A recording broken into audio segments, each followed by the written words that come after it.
शेतकरी बंधूंनो नमस्कार. मी Sandeep Jadhav Patil banana house tissue कल्चरमध्ये तुम सर्वांचं स्वागत करतोय. महाराष्ट्र, कर्नाटक, आंध्र प्रदेश, गुजरात अशा विविध राज्यांमध्ये आपण टिश्यू कल्चर केळी रोपांचा पुरवठा करतो. जे पण काही सक्सेस शेतकरी आहेत त्या सक्सेस शेतकऱ्यांच्या यशोगाथा किंवा ज्या शेतकऱ्यांनी केळीची लागवड केली त्यांचे काय अनुभव आहेत किंवा काय समस्या आल्या होत्या, काय अडचणी आल्या होत्या, या सगळ्याविषयीची चर्चा ही तुमच्याशी शेअर करत असतो. तशाच प्रकारची आजची ही जी केळीची बाग, ही शेतकरी, हा जो घड आहे तो आहे अलमला गाव आहे, तालुका आहे औसा आणि जिल्हा आहे लातूर. तिथले शिवराज कोंडप्पा लोणारे हे शेतकरी आहेत आणि आज साधारणतः 8-8.5 महिने होतं तर एक आंतरपीक घेतलं होतं. आता वेन सुरू झालेली आहे. एकूण मला वाटते 2,500 रोपांची बाग आहे. तर ह्या 8-8.5 महिन्यात किंवा हे शेती करत असताना त्यांचा काय अनुभव आहे हा सगळा आज आपण अण्णांशी चर्चा करणार आहे. अण्णा, तुमचं पूर्ण नाव, पत्ता आणि आपलं इथं किती क्षेत्र आणि किती भाव आहे तुम्ही तेवढं सांगा. माझं नाव शिवराज कोंडाप्पा लोणारे, भावाचं नाव राम कोंडाप्पा लोणारे. बर.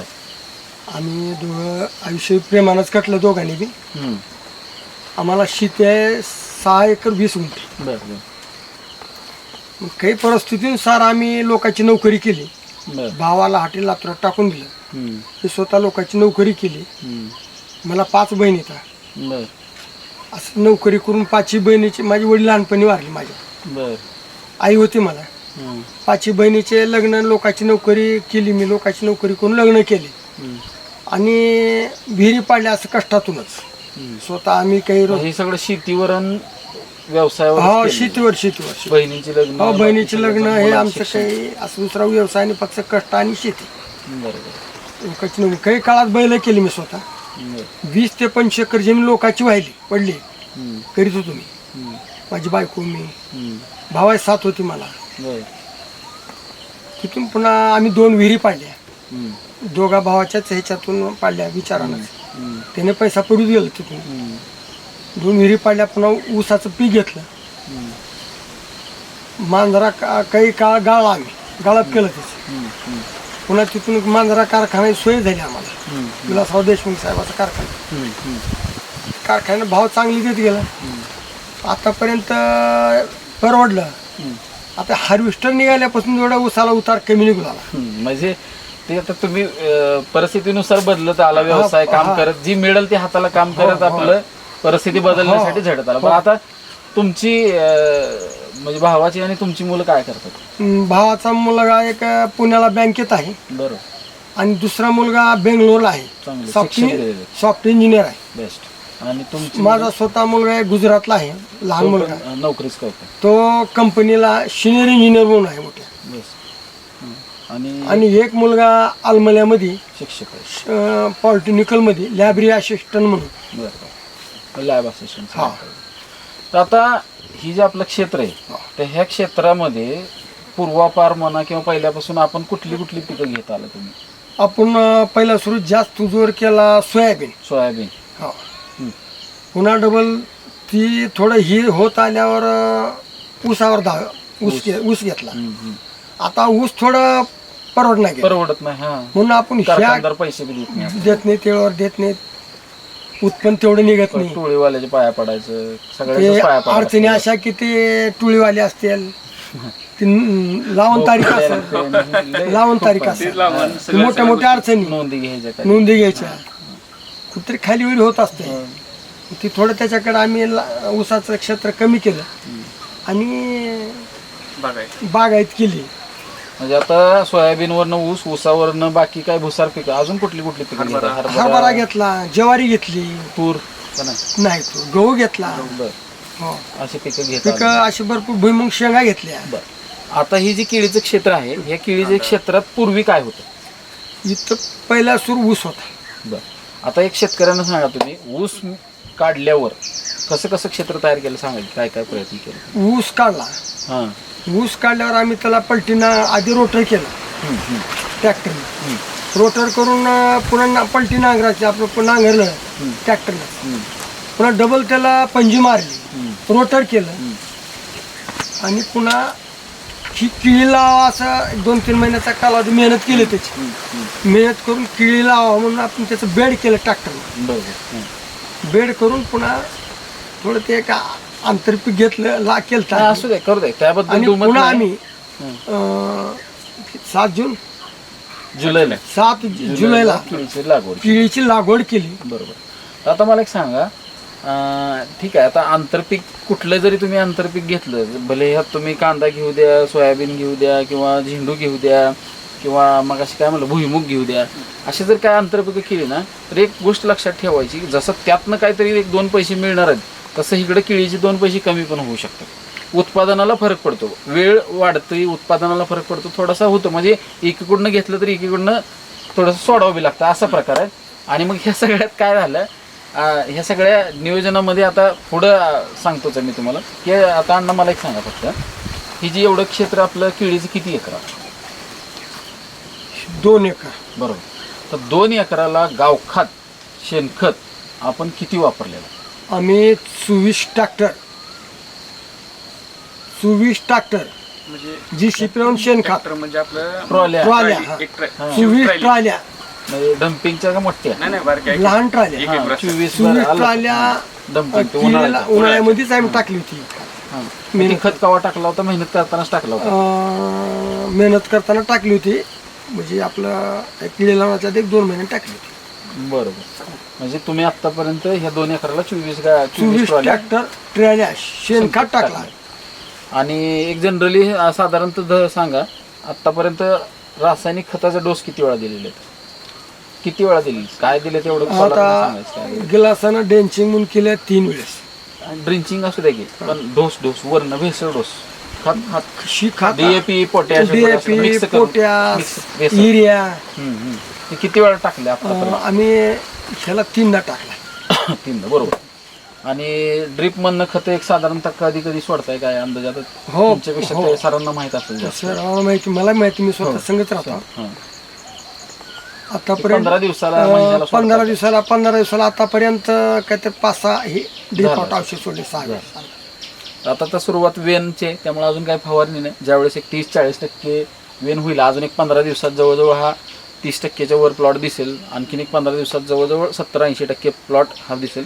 आता मोकळं पाणी द्यायला सुरुवात झाली, ऊन वाढायला चालू झालेलं आहे.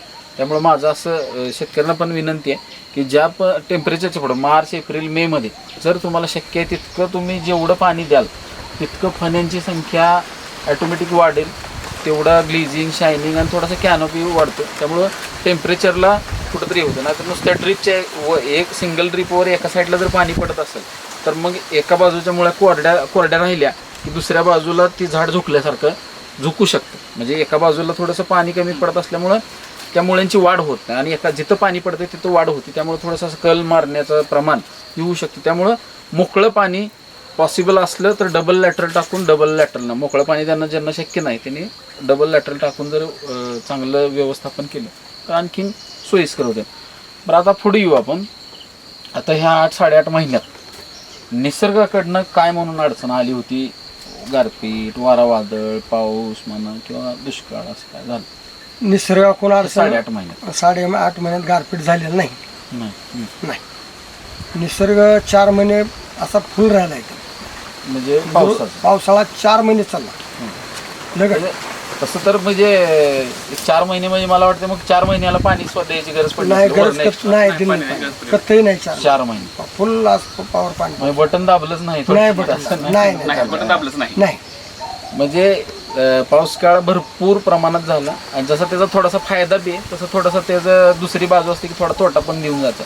कारण जिथं पाणथळ्याची जमीन नाही किंवा जिथं पाणी साचू शकतं किंवा जिथून पाण्याचा लवकर निचरा होत नाही, वारंवार वरून पाऊस चालू असताना जर खाली वापसाच नाही आला तर थोडीशी तिथं वाढ मंदावते रोपांनी. किंवा तुमची पिकं सुद्धा तुम्ही बघितलं एक शिवडी झाली, लय पाऊस झाला तर म्हणजे पाला जास्त असं बी होत. खरंय.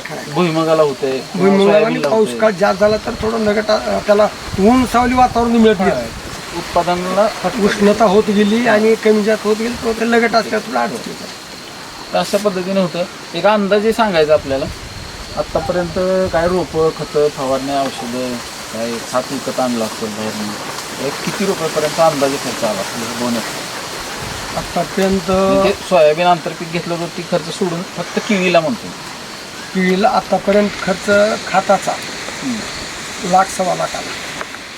केळीला 1 लाख ते सव्वा सव्वा लाख. लाख सगळं आलं ते नाही रोप सोडून ड्रीप सोडून ड्रिप सोडून काय समजा drip काय आणि रोप बी सोडून मग साधारणतः 1.5 ते पावणे 2 लाख धरा सगळ्या रोपाचा हा, जर म्हणलं तर. बरोबर 1.5 ते पावणे 2 लाख रुपयेपर्यंतचा इथला खर्च आलेला सरासरी. आता मोठं कॅल्क्युलेशन किंवा मोठं खोटं बोलला आपण काय राजकारणी माणूस नाही, पण रिॲलिटी जरी खरी सांगितली तर जवळजवळ सरासरी म्हणतो मी, काही घड मस्त 35-40 किलोचे भरतील आणि काही 25-28चे पण भरतील, पण सरासरी जर ॲव्हरेज काढलं तर एक 28-30 किलो 25 ते 30च्या रेंजमध्ये जर इथलं ॲव्हरेज बसलं तर एक साधारणतः 2,500-2,400 रुपये 2400. म्हणतो.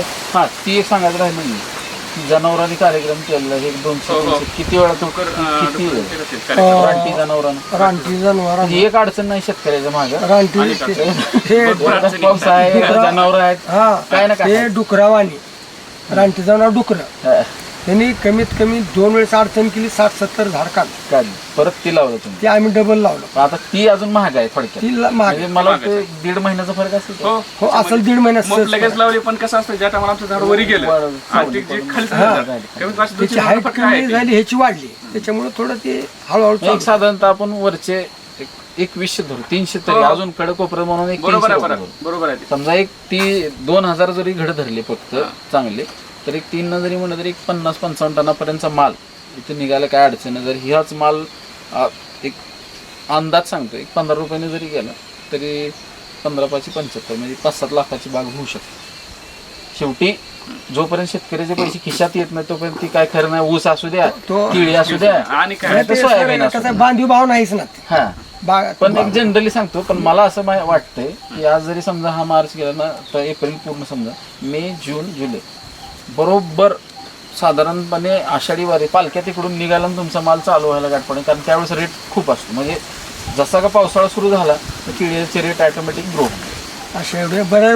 माऊलीचा आशीर्वाद पांडुरंगाचा ही बरं रेट होणार ना 100% सापडणार आहे. होणार ते तर आहे, कारण काय त्याचा आहे, मोसम- तो- तो मोसम चांगला हे आहे. आपलं रेट काय आहे? बाकीचे पण आंब्याचे तो वगैरे आषाढी वारी होय श्रावण महिना श्रावण गौरी महिना. गणपती तिथनं ते पुढे चालूच हा झालं. हा. बरोबर आहे, उलट असं आहे की थोडंसं अजून लेट झाली तरी चालेल बाग, चलते. तो पण पुढं फायद्याचं आहे. तुम्ही म्हणाला की मला असं वाटलं की थोडं लेटच चालावं. आता ह्या झालंय ते आरामात. झालं. पण लेट चालावं हो. कारण का आपल्याला ते श्रावण महिन्याचा Rate फायदा पण. होणार आणि आहे. फायदा म्हणजे असा गोल्डन रेट असतो, हा म्हणजे 20 रुपये 22 रुपयाच्या फोडणं रेट असतो. म्हणजे जनरल रेट वेगळा आणि एकदम पीजीतला रेट गोल्डन बरोबर आहे, असा विषय. त्या रेटमध्ये फरक तर पडतो. त्यावेळेस ही बागी उतराईल. पण जनरली कॅल्क्युलेशन सांगितलं कमीत कमी 10 रुपयाने गेलं तरी बी अण्णा खुश होणार आहेत, काय नाराज व्हायचा काही विषय नाही नाही. ना उसापेक्षा जास्त आहे. बस 100%. मला तीच म्हणायचं, तुम्ही ऊस करत होता उसावर केळीवर आलाय, खर्च काढून बी उसापेक्षा पैसे जास्त येतात. आता अजून काय पाहिजे. आता ही पहिला अनुभव आहे थोडा आणि जास्त ह्याच्या पुढे अनुभव येईल. नाही काय अडचण नाही. तर हे होते शिवराज कोंडप्पा लोणारे, गाव आलमला, तालुका औसा, जिल्हा लातूर. इथले शेतकरी अशाच प्रकारच्या नवीन व्हिडिओमध्ये नवीन शेतकऱ्यासोबत नवीन ठिकाणी यानंतर पण भेटणारच आहे. तोपर्यंत सर्व शेतकरी बांधवांचे मनापासून धन्यवाद.